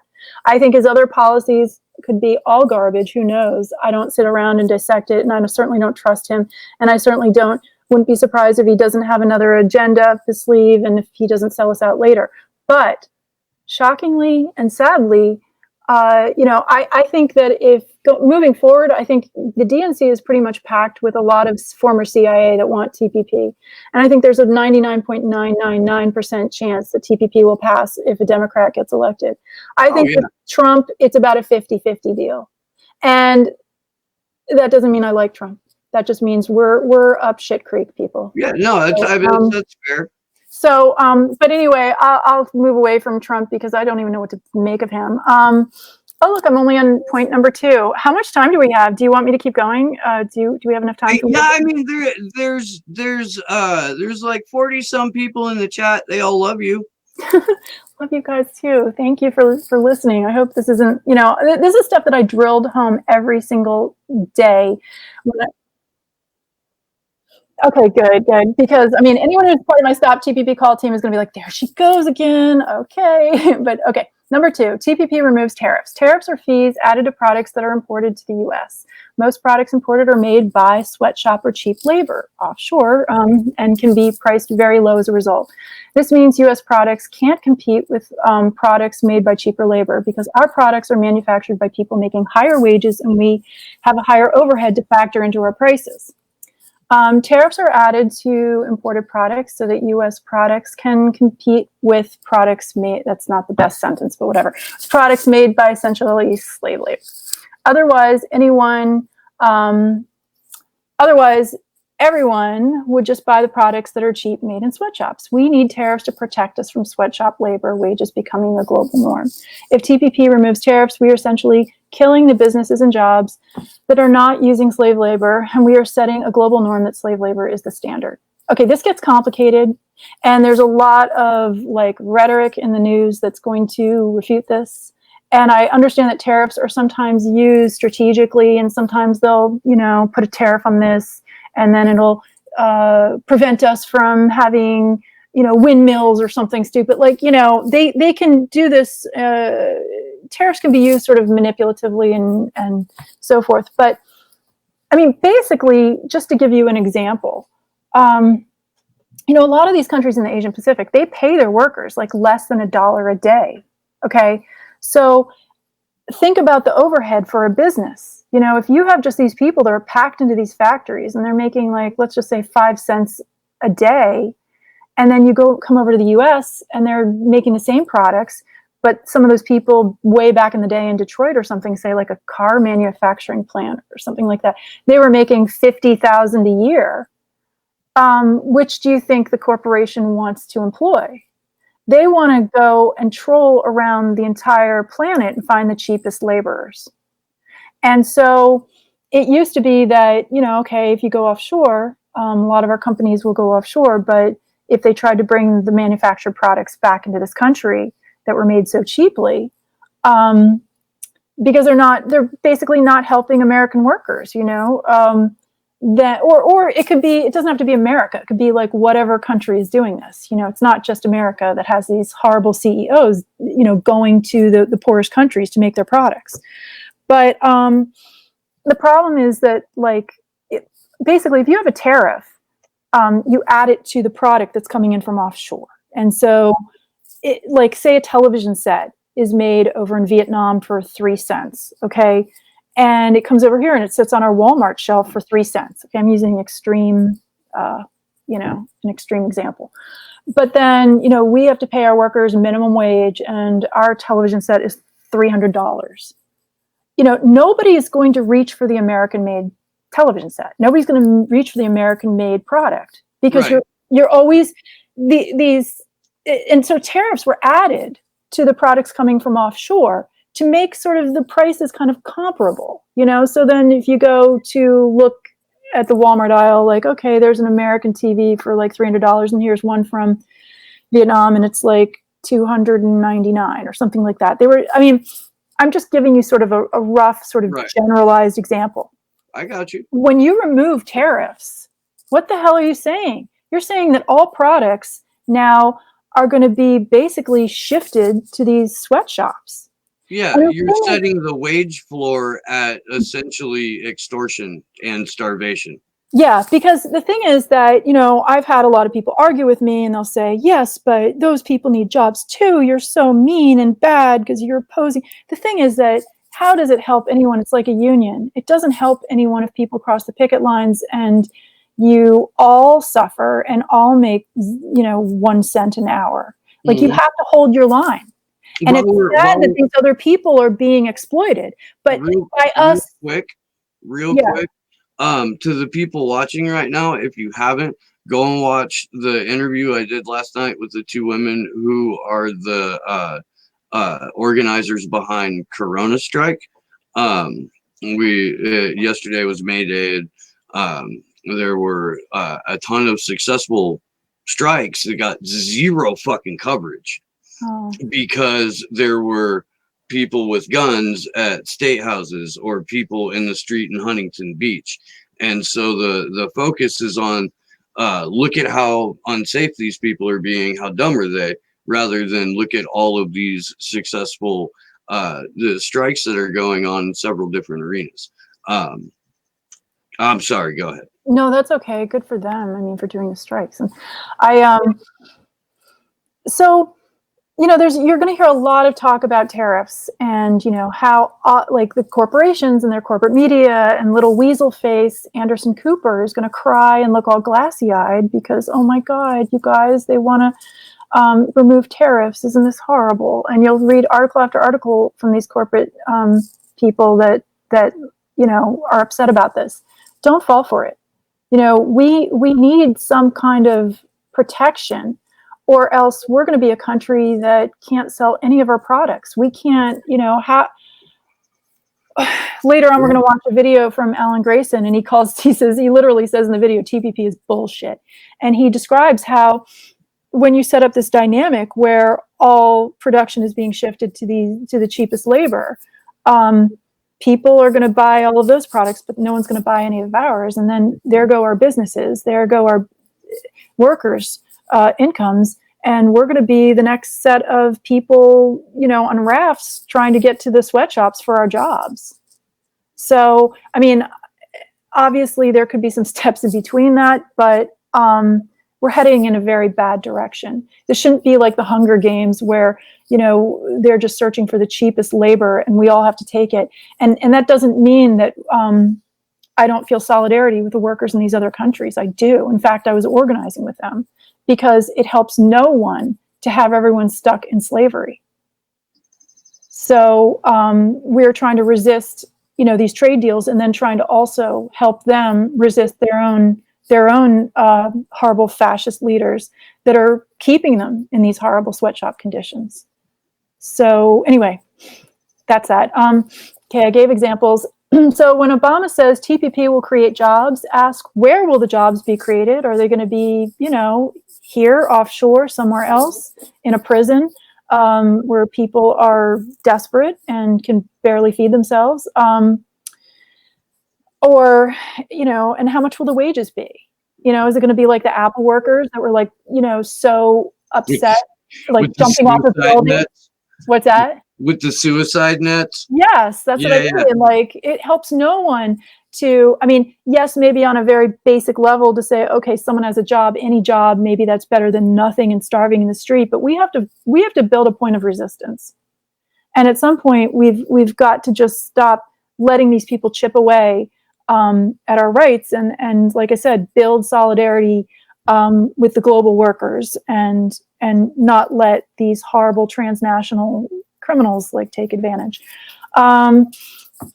Okay, number 3, also TPP does away with Buy America. Okay, this is one of my favorite points. What is Buy America? Buy America is basically a law or a set of laws that gave American companies, but it doesn't have to be just American. I'm not trying to be like raw America. It could be like in New Zealand, laws about favoring their own companies or, whatever country it is. It's just basically laws in place that say, look, we're going to try to first employ our own people for contracts, government contracts, materials and labor. It's just a way to boost our own internal economy. And so most countries do this, but with TPP, they want to remove Buy America.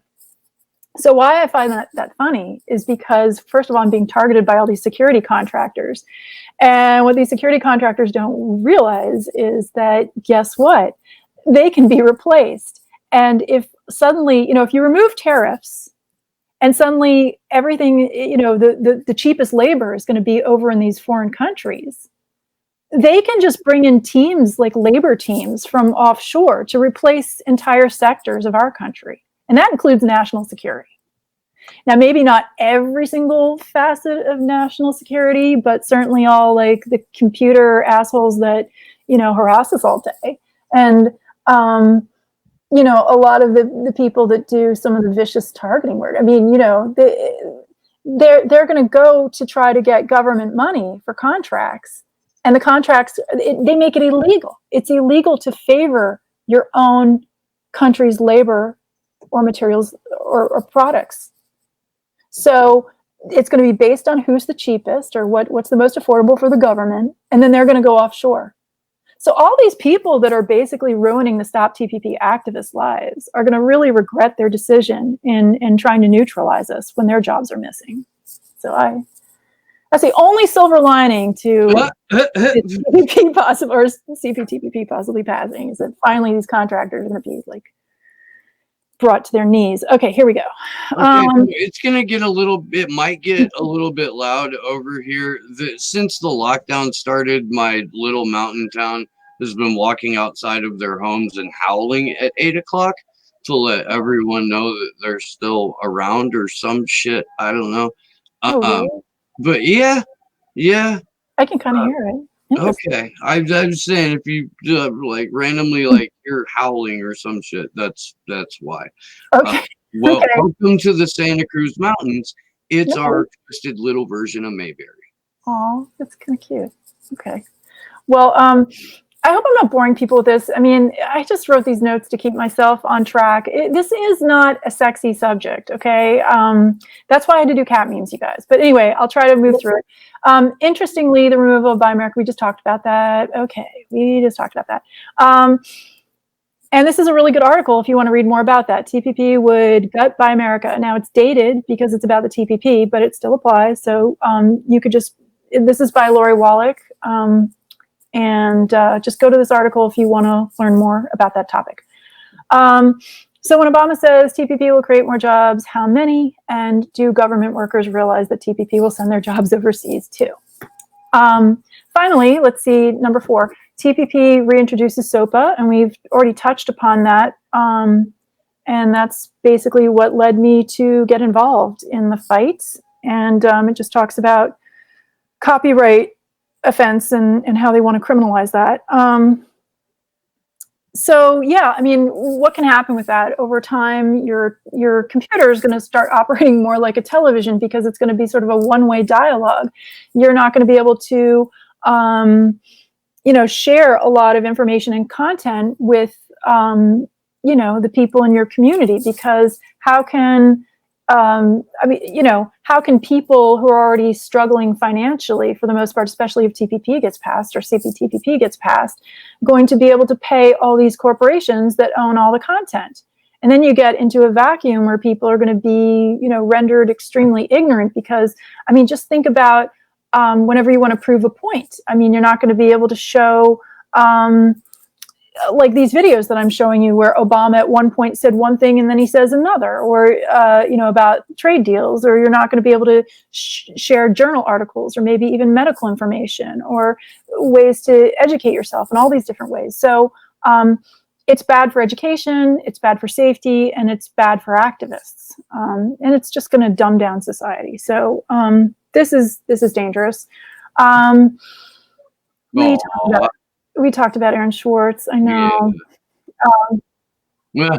I know. He really and both of these guys are, James, I don't know how to say his last name, Dolan. They both worked on Secure Drop for WikiLeaks, and both weirdly committed suicide by hanging themselves. So anyway, we talked about this, so it's a sad subject. And there you made a reference to that very important film, and so everyone should go and watch that. Yeah, and again, like when you go look for the internet's own boy, please go and maybe we can get it in the chat. I'll pull it up real quick.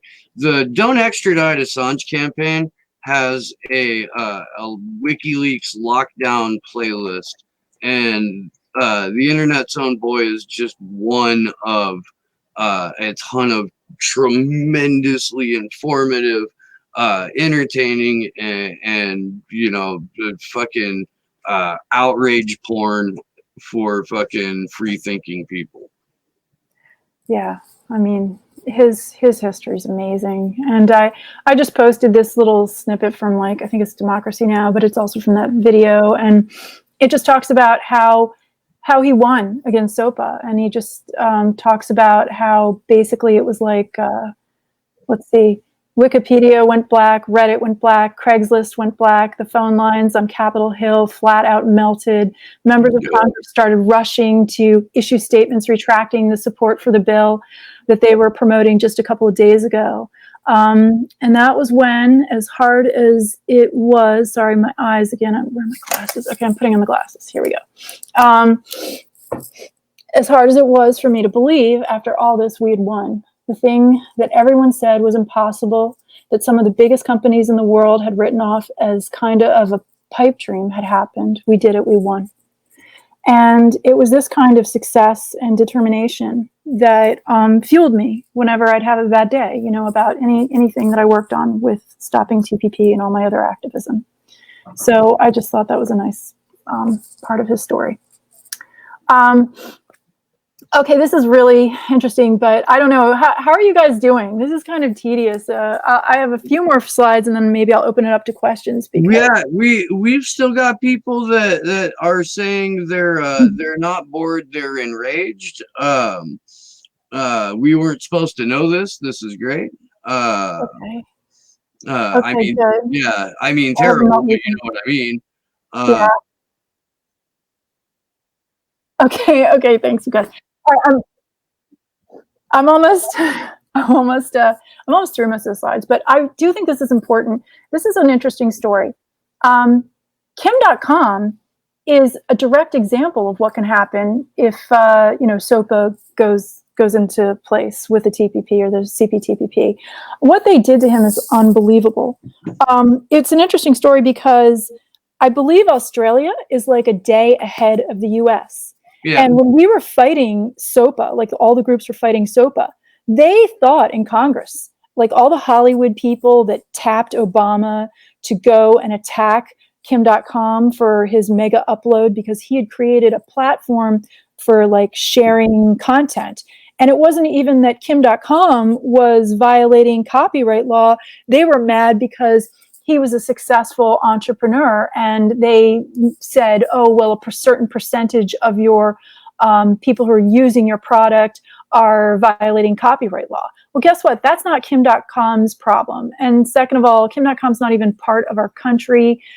This is not even a criminal offense. This is a civil offense. At most, you could say, hey, Kim.com, give us access to these people because we want to sue them for copyright infringement. And then I don't know where it would go from there. But what happened was that Congress was convinced that they were going to pass TPP, right? At the last minute, here comes Aaron Swartz with this huge group, and they shut it down, okay? But the day before, because New Zealand, sorry, not Australia, New Zealand is ahead of the US, they went ahead with security agencies over in New Zealand and kicked in Kim.com's door and dragged him out, and are trying to now extradite him. They seized all of his money. They seized his products and all of his developed, like all of his computer work. I think his wife was pregnant at the time. They came with guns. I mean, it was like a Hollywood movie. And in fact, I have the video of it, and it tells you the details, but I'm not sure if we can play it. I'm pretty sure we're going to get dinged if we play it. What they don't show is like them taking anything. It's a news clip, and it shows like the cops entering, sort of. Yeah. And how deep they rolled and the layout of Kim.com's property. But Yeah, and it's wild how deep they went. Like they went like he was a kingpin of, you know, fucking drugs or whores or fighting dogs. Yeah, did they have like tanks or something? I know they had Black Hawk helicopters and they like rappelled down, and he made fun of it. He was like, this is ridiculous. I mean, this is a guy that doesn't have guns. He doesn't have, you know, they made it like a military operation, and he was in the biggest house, I guess, in all of New Zealand. So they made it this big, splashy, sensational drama and scared the hell out of his family. And, you know, his wife is pregnant. I mean, somebody could have really gotten hurt, or maybe she could have miscarried. Like it was very serious that they did this. And this is still an ongoing case. Like he still keeps trying to appeal this case because they're trying to extradite him. And they want to put him in prison over copyright charges that aren't even his copyright issues. And by the way, in New Zealand, SOPA never passed, and it didn't pass because Aaron Schwartz stopped it in the USA. So on what law and what basis can they even do any of this? Apparently, you know, it is true that our maybe our laws are not being honored, even when these trade deals aren't passed. So look up his case, read about Kim.com, support him. I feel bad for him. He's going to be another person like hopefully he's going to fight it and win, but I mean, I don't want him extradited. And I feel like he's more, he's vulnerable, and he's put so much energy into supporting Julian Assange. And I just hope we all remember to support him too. Sometimes it's hard for people to ask for their own help. And so I just want to say, Kim.com, I support you, and you know, we'll do everything we can to help you. 100%. We've tried a number of times to reach out to him to get him on the Free Assange vigil, but that has yet been unsuccessful. It may be hard for him. I mean, if he's still going through court cases. Oh, for sure. And we haven't asked Susie if she would be the go-between on that. Maybe that's the way that's going to have to work. But I would love to talk to that guy. Yeah, have him on after McAfee. Can't wait to see that. Right? Cinco de Mayo this Tuesday, John. Oh let me not even start talking about it. Oh my God, I'm going to start hyperventilating. Okay, we're going to move on from this. Okay, here we go. There's just a picture. Here you go. You can see them coming in with assault rifles to Kim.com. Dog. What are you getting a dog for? They're going to sniff out his computer programs. Right? I think I smell a extra. Like, this is an extra legal hard drive. More like, is that like a, you know, video game? I mean, what the hell is that dog sniffing for? That's ridiculous. Right. Okay. Also, life-saving. Okay. This wasn't one of the top 4 reasons to stop TPP, but it's an extra reason and it's important, but I just haven't studied it as much, so I just threw it in at the end. But also, life-saving drugs may become cost prohibitive due to issues with generic drugs and extended patents on life-saving medications if these trade deals pass, like CPTPP. And this will become certainly more significant in the wake of the coronavirus pandemic. So I think there's a chapter, maybe even in the WikiLeaks library. You could probably read about that and read about, excuse me, I always start to lose my voice around this time, but I'll move on. Who are the TPP insiders? Okay. I have the article, and I thought it'd be interesting to analyze some of the people, but that may take a lot of time. Basically, it's a lot of pharmaceutical companies. This was a rough draft list. There's a lot of random companies. Now, I started studying some of these companies, and after about 10 out of 600, I started to kind of get scared. I even created this page called Stop TPP Insiders. And I was making these very, I don't know what to call them, like intense memes about these people, because I was really disgusted and mad that these people are like selling out our country and selling out workers everywhere. And what I found is like some of the corporations that are listed, I think could even be like shell companies, which made me think of like mafia and made me very nervous. And well, that's also very much on brand for intelligence agencies. Yes, yes. And so I started to do a lot of deep research, and actually one of the memes that I did, which is linked to this guy named Robert Roche, and Robert Roche was doing all this fundraising in China for Obama and Hillary and Biden, and he was also meeting with the Chinese government and trying to actually promote these trade deals at the same time, or around the same time, and Obama saying we've got to write the rules before China does, and acting like China's our adversary. There's Biden hanging out with them like they're buddies, and they're all planning the trade deals together. So I started feeling like I started to feel like I was uncovering things that like nobody else is uncovering, and that like my life would be on the line if I kept going. So I kind of pulled back, to be honest with you. But I'll show you some of the memes that I made. But the one about Robert Roche just totally disappeared. Like it was on a Facebook page. It's gone. It's erased. I never got a message from Facebook, anything. It's just gone. And I don't know what happened to it. But anyway, so this was one of the pages, is the opening page. What is wrong with the TPP insiders? They are deranged lunatics. That's my opinion. So I did backgrounds on all of them, and I dug up articles. I found out their telephone numbers, and I just did like little ads for people to actually call them physically. And just this one talks about how he's a complete jackass, and that he wants to make the whole USA look like Detroit after NAFTA. And there's a little picture of all the kicked-in buildings in after NAFTA. Here's another potential TPP insider. And I looked him up. I found out he's a Virgo. And his favorite hobbies also include allegedly lobbying Congress to kill global economies. All right. I have a Virgo moon, I'm told. And I have never once lobbied Congress to kill a global economy. Well, I don't know. I also think astrology is metaphysical racism. You what? Wait, I think astrology is metaphysical racism. Oh, I don't know. You prejudge people because of their sign. Like, oh, you're a Scorpio. I know all about you. Or, oh, you're fucking metaphysical racism. It is. It's bullshit. I only read it when I'm bored. Like, it's really nothing like that I take seriously. But anyway, it was a joke. It was a joke. Yeah, those were on series of jokes. Anyway, let's see. Okay, what did I say about this one? Nothing like letting the poor die without needed medication. Yeah, he's a nice guy. Anyway, so yeah, I was punking them, and I gave their telephone numbers.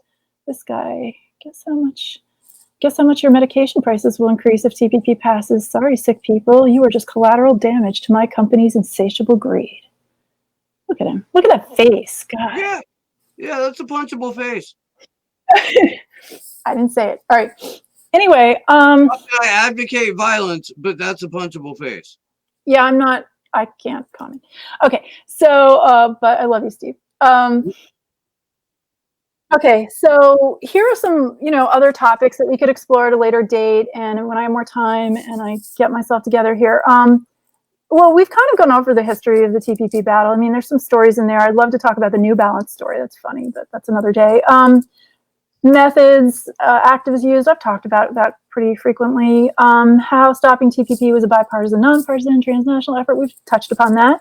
How security agencies attack the Stop TPP activists. We could get more into that, and I can show proof of that. How Russiagate appeared to be an excuse to smear, to neutralize prominent Stop TPP activists. Again, I could probably bring more evidence to the table for that.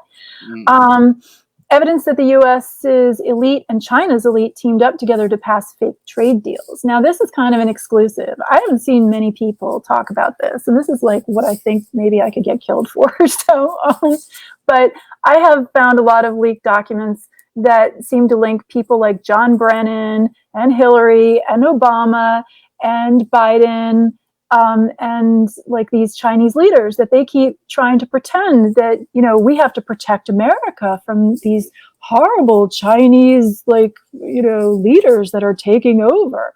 And they're not. They're over at the Pentagon and having meetings with these people and planning these horrible trade deals. That's what I've observed in some of the leaked documents from WikiLeaks. So I could do maybe a special on some leaked documents that, Hell yeah. that, I mean, again, more research needs to be done. Of course, people could haggle with me and say, look, that's not a foregone conclusion. Just because Hillary blatantly says that she dreams of open borders and wanting to dissolve sovereignty, and just because Biden's sitting there saying, hey, let's plan the fake trade deals with all of like China, China's leaders, does not necessarily mean that, XYZ, that it leads to them colluding to, killing all workers' human rights. But it's something to explore. Okay, how TPP became CPTPP, that could be a little dry, but, I could look over the CPT. We can hit it with the Spice Weasel. Yeah, documents. Bam! Concern that USA may try to pass CPTPP, that's important. Next election, they have meetings going on in August. I think I said that.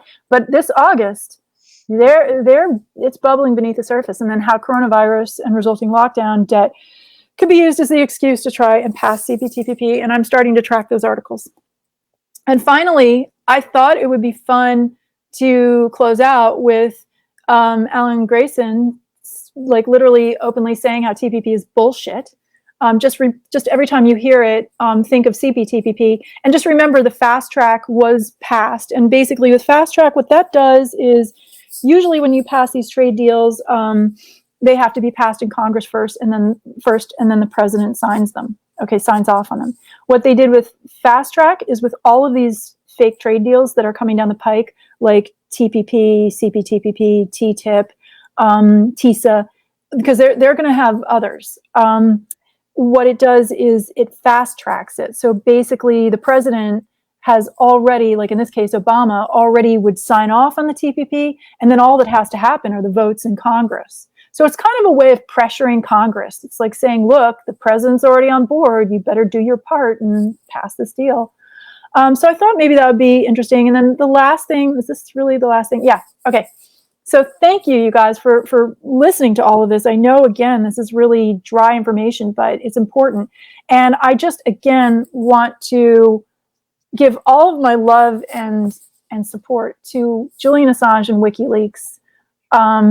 If it weren't for you and for all of your efforts and publishing the pieces of these trade deals, we wouldn't have the proof, and we wouldn't be able to warn the public. And I miss you, Julian, out there, and I miss the whistleblowers. Like, if you're a whistleblower and you have any information on these trade deals, like anything, I just personally would like to encourage you to keep sending things to WikiLeaks so that it can be published. And that's really my presentation for now. I don't know if you guys have questions. That was a long presentation. Thanks for sitting through it. It was. If you don't mind hanging out for a few more minutes, could we talk a little bit about just kind of introduce the surveillance methods that activists are exposed to throughout the course of not just TPP but SOPA, the free movement to free Assange, Occupy. Okay. What would you like to know specifically? I mean, what could I? Well, I figure we'll pick this up for an in-depth look, but I wanted to just kind of introduce the subject before we closed out, leave the people wanting more. You know what I mean?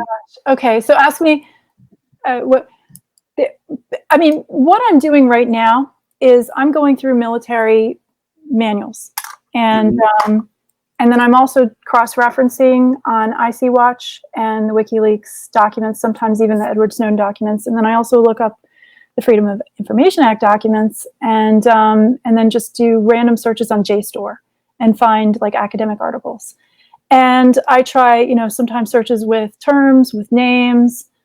Since I got targeted by what I believe were security agencies, possibly government security agencies, most likely government security agencies, I'm very interested in their methods. I've experienced a lot of awful things, and you can see my video that describes it in detail.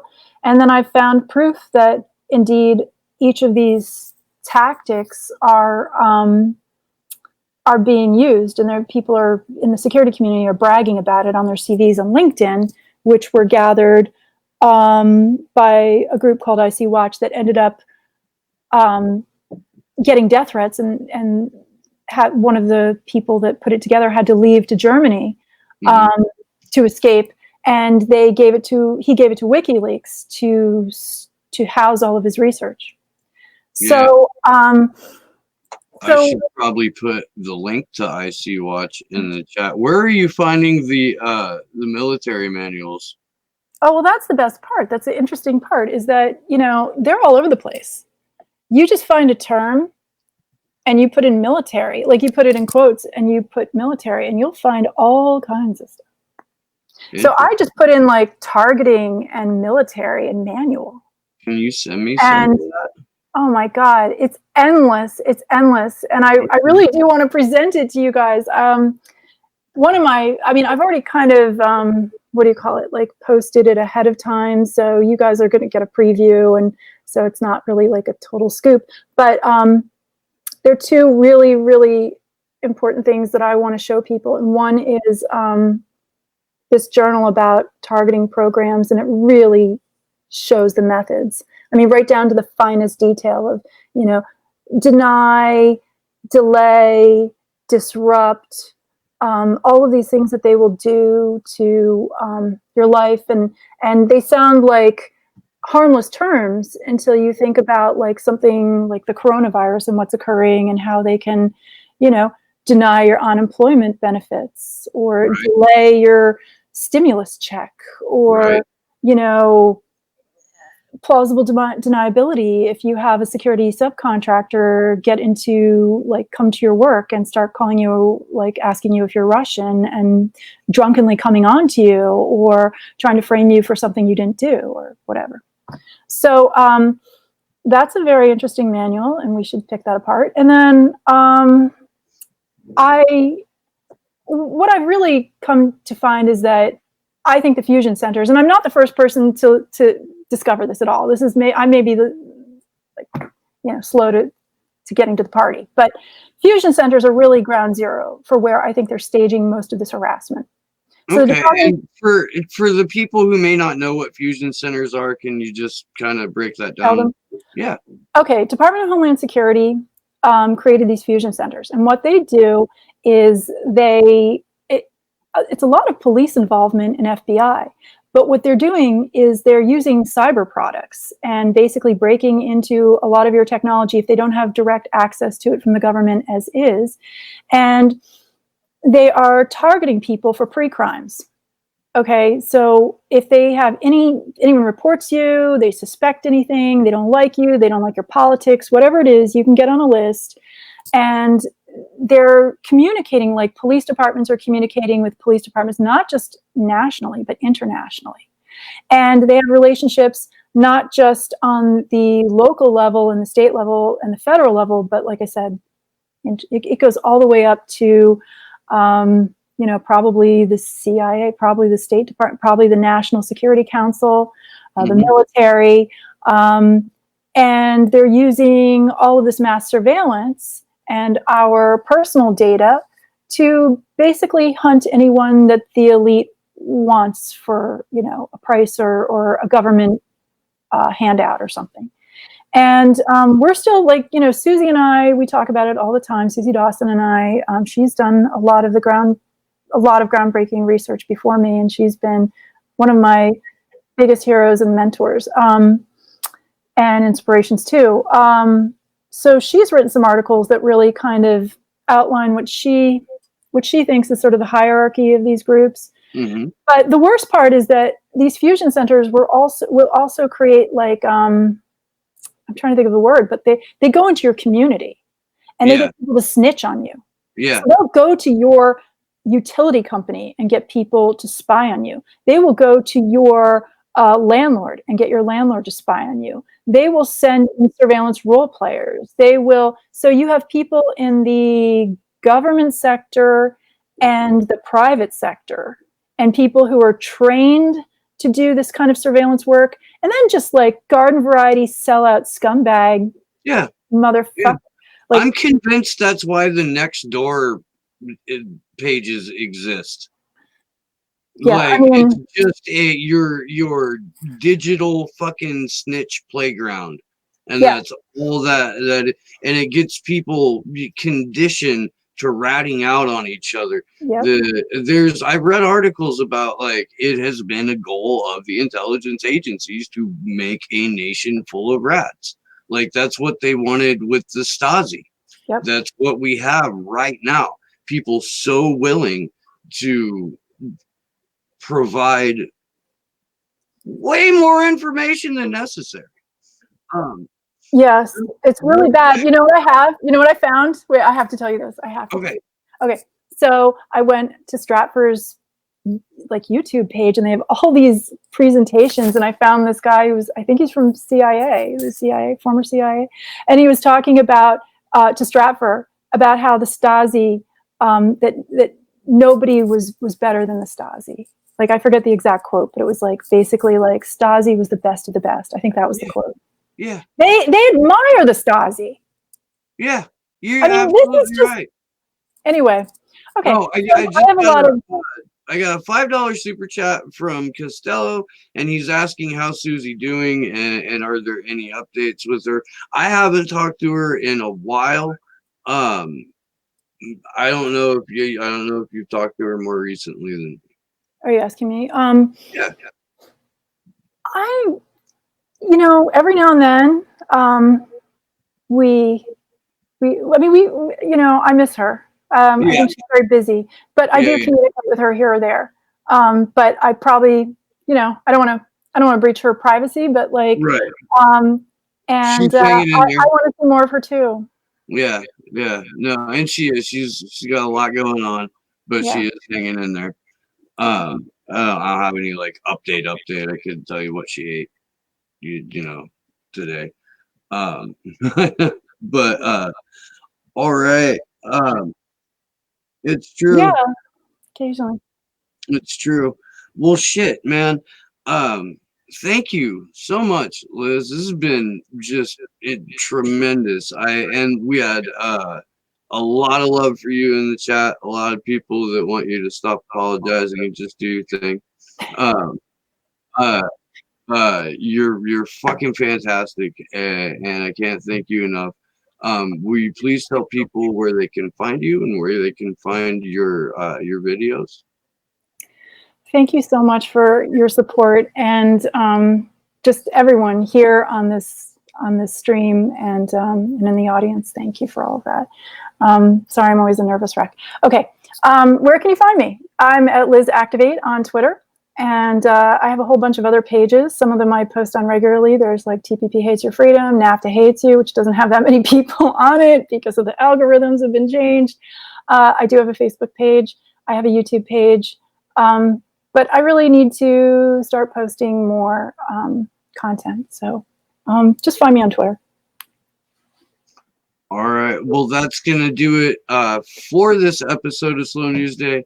I am on the Rockfin. You should check that out. It's an alternative platform to YouTube, and it is much more liberating.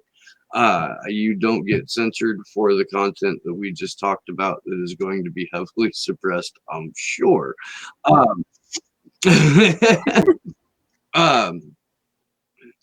You can sign up for a free account. You can watch everybody's free content, or you can pay $9.99 a month and get access to the premium content of the creators of your choice. And yeah, you can endorse me. That helps me. Tomorrow, 10 a.m. Pacific, 1 p.m. Eastern, World Press Freedom Day. Action for Assange is hosting a panel, and on that panel is Cynthia McKinney and Ray McGovern and Elizabeth Voss and Kevin Gostola, and Taylor Hudak will be joining us as a co-host. So that will be fucking awesome. And I highly, highly, highly recommend that you watch that.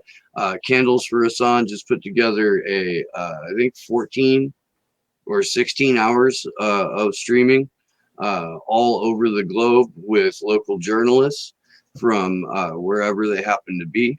Alex Hills put it together. She's a mad woman. Lots of props to her for getting that done.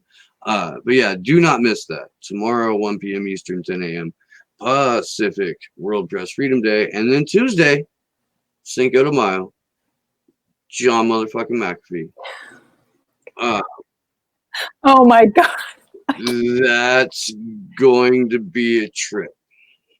That's on my calendar for sure. So I love you guys. Thanks for hanging out. You fucking rock. I was not really blowing smoke up your ass when I said you were like the smartest audience. You know, may not be the best looking. I'm not sure. I can't see you.